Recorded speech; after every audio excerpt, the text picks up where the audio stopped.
I'm Adam Susser, and I'd like to welcome you to Hockey Inside Out, the show where we talk about hockey, because hockey's fun. Let's take a look at what we're going to be talking about on this week's episode. Sports are fun.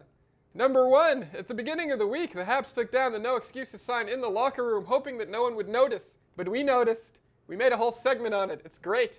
Number two, are the Canadiens still too small? Does size matter?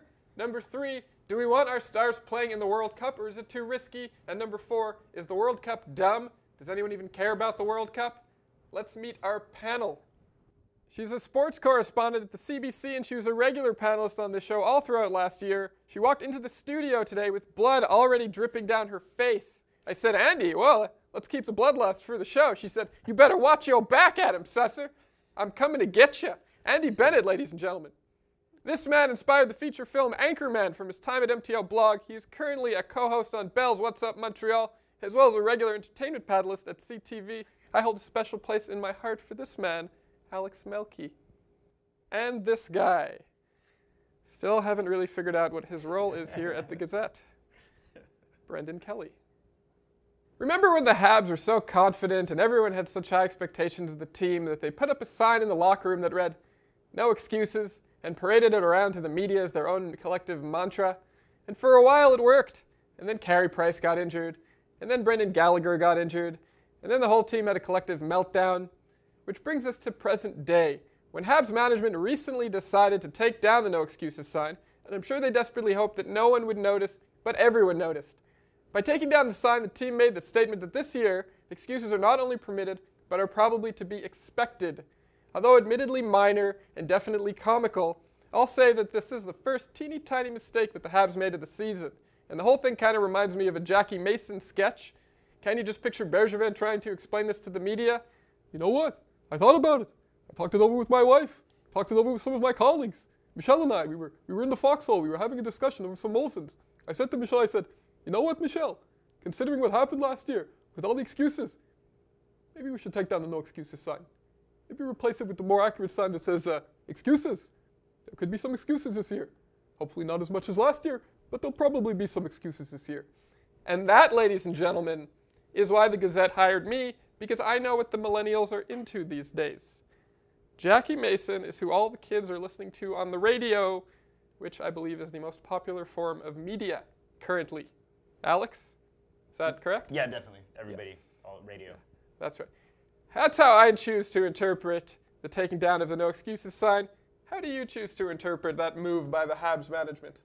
Well, first, there's just one tiny flaw with your impression, and that's only one? Marc Bergevin would never explain anything for that period of time. That's true. And also, he would never give that much of a reason. That's if true. anyone even asks about the no excuses sign, I can already tell you the answer is going to be a very dismissive, like, oh, you know, is this what we're going to talk about, a sign? You know, it's just a rejigging of the room. But clearly, they want anything that's going to be a talking point, like, jettisoned out of the locker room. And that but was it's a big not one. like super smart, because it's become a talking point, as obviously it would have. I mean, just in passing, the other thing is Marc Bergevin, there's no way in the world he knows who Jackie Mason is. But I think it's good. I think it's good that they took down the no excuses sign. Let's just jump right into it. The season hasn't started, but they need a new motto, and it'll be, let's get new excuses. Some excuses are okay. I don't know. Like realistic expectations. You know what I mean? You think that would We're be gonna a good sign? suck. Realistic expectations? We're going to suck. We're going to suck. We should just I don't get think that they're gonna out suck. Oh, my goodness. We're going to be pretty good. I'm kidding, guys. I mean, come on, lighten up. I think that, I follow the Habs for many years. And at one point, I knew every stupid statistic. It was dumb. And at a certain point, I realized that it's kind of like having an alcoholic father who says he's going to change, but he never does. And he's going to come back, but he never does. So it's been a few years, but we're still waiting. And I think that maybe the no excuses is us finally having some sort of realistic, sort of setting these goals for us that are a little bit more, attainable. I think that's good, actually, to get into the you idea. want to lower the bar. Let's just lower the bar. I do it in my life all the time, and everything's a little bit better. You know what I mean? Happier? I'm so happy. You're better with if you have yourself? no expectations, everything's always a surprise. No, but there is this weird mindset with the Habs, right? For 25 years, people are like, we're an elite team. We are one of the contenders. And you just look at what has actually happened, and we're not. We're not an elite team. We just simply are not. But the Habs, people here live with that delusion, so it's better to just take the no excuses away, say, we will make excuses because that's what mediocre teams do. Because we can afford it. We can afford it. I don't think we're not an elite team. I think we're borderline. We have the best player in the whole NHL. We got I'm Shea sorry, Weber. I We mean- have a bunch of players. Our team has depth. And maybe we don't have that star power forward, but I think we're on the fringe all the time. All the time. For so many years, we're on the fringe. We're bordering. We're on the border They fringe. say it's We the could hardest trophy to win in pro sports for a reason. I mean, what are people's expectations of this hockey team? And I mean, no you're one not can gonna win the that Stanley trophy because Cup. no one has won the Stanley Cup for 23 years. Well, of course they No can, but one you're can talking win it. about the Pittsburgh Penguins, the Chicago Blackhawks. Right. Like so these... why are they better than us? So in your opinion, then, if I understand you correctly, it's not happening. The cup is not coming anywhere close to Montreal, anywhere. We know where the soon. cup is going. Where's it going? I don't know where it's going. Smashville. Smashville. Where the hell is that? Oh, Nashville. Okay. I'm kidding. I don't know about about that, but I mean, look, we have not been contending for the cup for a long time. That's all I'm saying. And we have been contending for the cup. Okay, I gotta cut you off here. We gotta move on. The next question is size too small? Are the Habs too small? We have the size expert here, Alex Melki. Why don't you lead us off? I think that it's how you use them that makes a difference. And I think like in a funny way that's actually accurate. I'm talking about anything that involves a stick of any kind. Yeah. Phallus shaped or not. Okay. I think, no, but going back to that, in a funny way, it's kind of true because you can have small players, but they have to move quickly. If they don't, then you just have a bunch of 12-year-olds like playing against the Bruins. What hockey games are you watching, Alex? Listen, man, I'm just the ones where we actually kind of win sometimes. The 12-year-olds. The 12-year-olds. Okay. No, I think at the end of the day, seriously, it does make a difference in terms of power. But the only way you're going to offset that power is with speed. And so if we can't find that balance between the two and have something that can compete with the bigger players. You know, it's this whole discussion started in that year. Remember 2009 when Bob Gainey hired what we called the Smurfs afterwards, the three big signings of Gionta, Gomez, and Camilleri. And I always believed that Gainey, who was sort of panic-driven, is he picked up these guys in a panic because he lost Kovalev, remember, and all that, and he didn't realize until he had them, and then it might have even been Pat Hickey, I think, who first wrote it and said they're all Smurfs, and then he suddenly realized, oh geez, yeah, they're all under 5'9" or whatever. And I think at that point the team was really too small, and it was just ridiculous, right? We would have like Zdeno Chara come, and he remember he used to carry around players under his arm. You know, he had he's got Brendan Gallagher there. Or like Gionta would just skate to his legs. That's it. You know, at the very least, that should be a thing. The only thing with the size, and I love the small, speedy players. I mean, Brendan Gallagher, one of my favorites. I don't think you can put him in that same category as a small player because he does play so big. But you talk about how long the season is now and how punishing the season is, and you know it's a violent game, and there's no way around it that at the end of a long season, if you have big bodies hitting small bodies, those small bodies are going to be worn down at the end of the year. That's a good point. And when you look at the lineup, again, bringing it back to the Pittsburgh Penguins and the Chicago Blackhawks, all like defensemen, everybody's kind of over 6 foot now. But you look at the forwards, the Canadiens have a lot of guys that are like 5'8", 5'9". Every other, not as much as before. But if you compare those two, the last two Stanley Cup winning teams, they have like 1 or 2 guys that are below 6 foot. But also, if you tried it, there was an interesting Dans les Coulisses blog where they talked about they correlated size and success, and there's no correlation. So it's not the biggest teams, and maybe this is kind of what you're saying. To differ. But, hockey, my bad. Okay, we're going to have to take a look at a video. It's that time. We're taking a look at the video that I shot this week on the street. Take a look. How do you feel about the news that just hit Montreal? There's like a ton of bricks that Carey Price is going to be out for up to 6 weeks. It's unbelievable. I don't know how we're going to recover from this, but maybe it's just like a hoax, you know? Yeah. Maybe they're just trying to pull our legs, you know? What would you have people keep in mind during a crisis situation like this? We have a pretty good team. The record's not too bad. We can afford to take a couple of losses, and it's not the end of the world. Do you think a tragedy like this can actually bring people together and unite the city even more? Yes, I think it can. Yeah, for sure. Yeah, tragedies tend to do that. Yes, they do. What would you say to children of Montreal who are just destroyed by this news? He's going to take the time that he needs to come back from the injury, so he's going to be the best version of Carey Price that we've had so far. So you shouldn't worry, kids. Condon is the man for the job right now. We believe in him. He's a pretty good condom to keep us safe, I guess. What do you want to say, Joe? That's clever, but I don't think it's appropriate to joke in a time like this. This morning, General Manager Marc Bergevin released a statement that I'm going to read for you, okay? We shall defend our island, whatever the cost may be. We shall fight on the beaches. We shall fight on the landing grounds. We shall fight in the fields and in the streets. We shall fight in the hills. We shall never surrender. Marc Bergevin, how do you feel about that? I believe it. I agree with everything you said. Never surrender.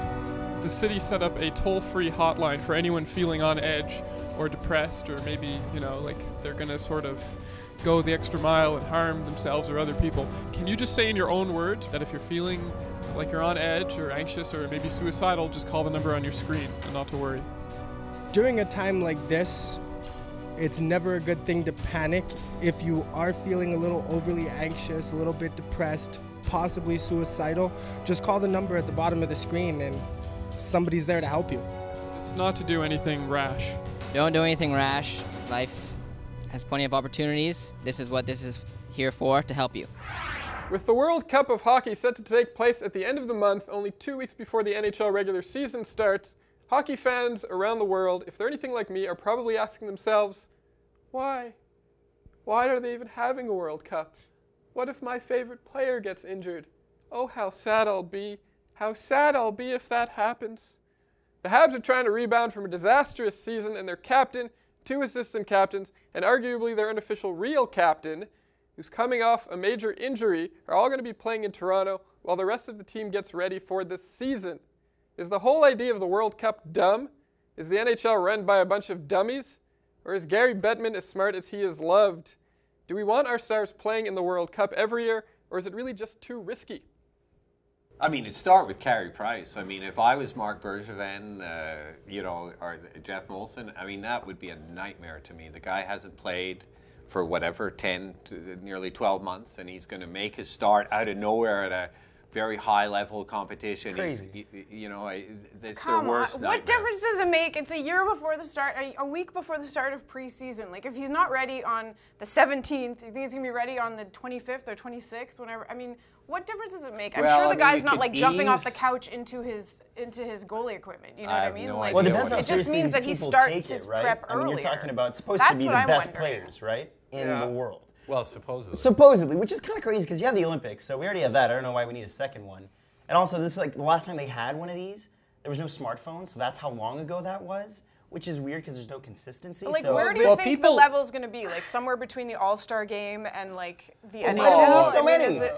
No, But because also- the whole point is they want to try and get rid of the Olympics because the NHL makes no money on the Olympics. So they're trying to wean people off the Olympics and I get don't people to love the World Cup. And like, who cares? Straight the up. Olympics I find to be the most entertaining and exciting hockey event. Straight up. Unless the Habs make the Stanley Cup. Absolutely. But it's just a money grab. No one even understands what this World Cup is, right? No, but seriously, like, what is this team Smoke and North mirrors. America that, like, they're Yeah. players under 12 or Yeah, something? under I mean, 12. it's really bizarre. No, you it know, is it's nuts. like Alex's favorite Players under 12. players You Right, bet on that's- that? he loves watching the it. margin Little kids, of the winning is novice. crazy on Yeah. bets. Straight up the novice. you want the 100,000 novice. grand. So I don't, you know what? Every fan I talk to, they'll be way more excited to see the first exhibition game Yeah. between the Habs and Because whoever. that's a real game. Look, at the end of the day, what do the fans and the players actually want to win? The Stanley Cup. Yeah. This is Or- just or an an international Olympic pissing gold contest, medal. is what Right. it is. Yeah. But this is an international pissing contest to the nth degree. You know what I mean? I think it's a waste of time. I think it's a cash grab, They should actually. absolutely, and I think they should leave the players alone and get their own players. I think they should go to every country, find every Joe Blow that's pretty good at hockey, and get them to play.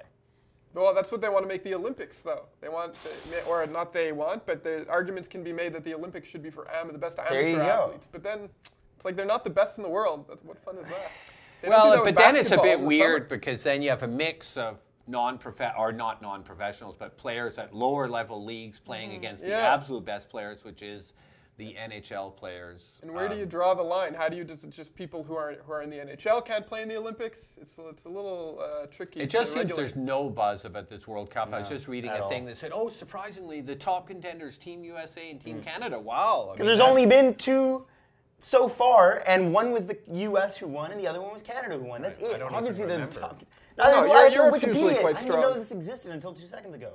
Europe's usually quite strong. You know? Yeah, you're going to have some European teams that'll... I feel like this is the type of thing where I'm going to complain about it, and then as soon as it starts, I'm going to be so into it. But that's like... You need to be more consistent. We're held hostage by hockey, I think. It's like anytime it's on and we're competing, it's like we're instantly, all right, I got to watch this. We have to win. There was this hilarious story in Le Journal this week that said there's an exhibition game for the World Cup. And I forget, but one of the teams is Team North America, so it's all kinds of stars. No, but it's the young players, so it's super hot, young NHL players, and they're not selling any tickets, but there's a preseason game, Bruins-Habs in Quebec City, which is through the roof, even though that game will probably not feature Carey Price or Galchenyuk or Patch, right? It'll be a bunch of kids we've never heard of playing, but people would rather see that, pay real money to see that, than see a World Cup game with frankly, a lot of big stars. Well, North America's too big of a place to cheer for. Like, I think Well, everybody's so is used Europe, to... arguably? Yeah, no, absolutely. You mean the landmass? I'm saying, you know, you like your city. Like, let's stick How to... big is North America as a landmass? Quite large.